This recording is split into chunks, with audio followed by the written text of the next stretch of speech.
తెలంగాణ అంతా అలర్టులో ఉంది. మెంతా తుఫాను దిశ మార్చుకొని రాష్ట్రాన్ని వణికిస్తుంది. 16 జిల్లాల్లో ఫ్లాష్ ఫ్లడ్ ప్రమాదం. ఆంధ్రప్రదేశ్ ను అతలాకుతలం చేసిన మెంతా తుఫాన్ ఇప్పుడు భద్రాచలానికి కేవలం 50 కిలోమీటర్ల దూరంలో కేంద్రీకృతమైంది.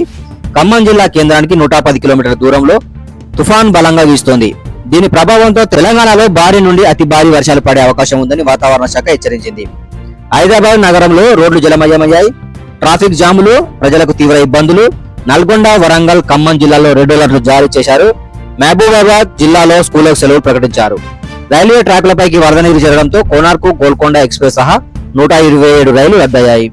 వాతావరణ శాఖ హెచ్చరిక ప్రకారం ఆదిలాబాద్, నిర్మల్, నిజామాబాద్, జగిత్యాల, కామారెడ్డి, కరీంనగర్, సిద్దిపేట, వరంగల్, జనగామ, యాదాద్రి, భువనగిరి, హన్మకొండ, మహబూబాబాద్, మెదక్, మేడ్చల్, మల్కాజ్గిరి, పెద్దపల్లి జిల్లాలో ఆకస్మిక వరదల ముప్పు ఉంది.